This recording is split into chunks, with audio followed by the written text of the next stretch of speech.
Yo, what's up guys? My name is Knowledge Makombe. Welcome to my channel, Nose Media TV. Guys, patinge chupaina uzipiti kama Zimbabwe wanda guys. Kana if first time yako kuya pa channel, please subscribe, share, like, comment. Tinganzgo maoko ako achiswinya kuti nchawerenga mapounds. Then hapana.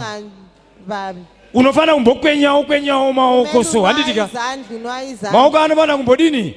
Mboswinya uchikwenya kuti saka mari yacho iri kubva nekupiko. Kuti mali yankoniza. Maoko anofila so kuti aiwa kune kamari kaari kudini? Ukaona zvisinganzwike pauri hazviko. Tanga kuzinzwa nhasi kuti uchagara zvakanaka. Tanga kuzinzwa nhasi kuti hausi murombo. Kuzvifila. Pana ari kuzvifila here apo?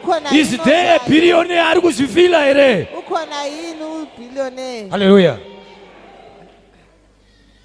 Wakaona vana vekuchikoro enda kuuniversity huko anenge achiita law handitika unonzwa wachiita nahesi advocate apa achiri kuchikoro kutanga kutonzwa kuti ndachi advocate.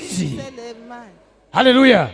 Wanotanga kuita nahesi engineer mamuka sei engineer apa achiri kuchi neexamu yacho asati aziva kuti ndakapasa here asi wanotanga kuita nahesi chi engineer kutanga kunzwa kuti zvirimo mandiri.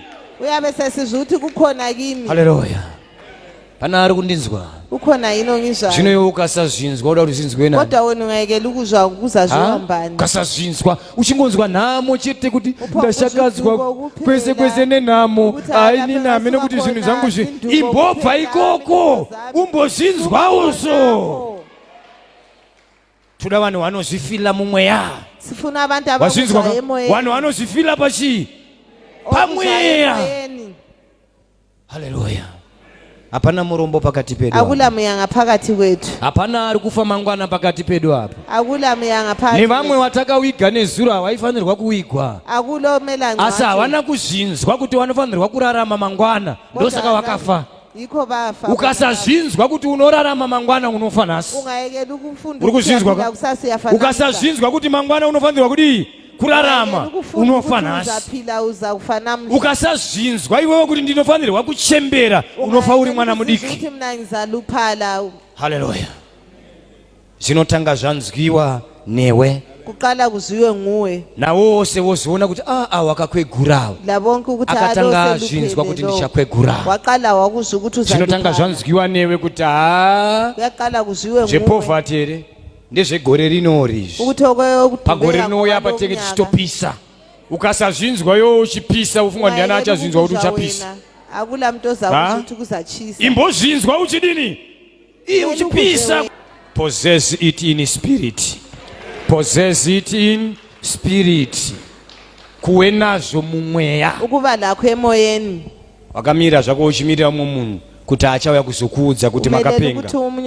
Imbozviudza kuti ndakapenga. Zviudze nhasi kuti wakapenga. Wazvinzwa? Ufunga ndiani achauzokuudza kuti wakapenga. Zviudze kuti ndinogona. Zviudze kuti I am a champion. Zviudze kuti I am a winner. Unofungidzira kuti kune ani yakuzokudeclare kuti winner? Unofungidzira kuti pane anouya ari kuzotara kuti iye winner? Kukhona inoza kutshela ukuthi nguwina. Hallelujah. Tikakuisa izvozvi tikatora awa kuti 1 2 3 toti right manyai apapa awa wakawina awa handitika awa vari 2 awa havabvume kuti uya awina. Unonzwa uchitaura kuti but speed yaanenge achirowa inenge ndeyemushonga waiona sei? Speed yazorowa pachiku anenge ambodisappear zveshuwa uritaura iwewe because ndatsinzinaka ndikatarisa kumberi handina kuzoona chii. Hakuna achauya kuzokuudza kuti you are a champion. Tell yourself that you are a champion. Wazvinzwisisa ka?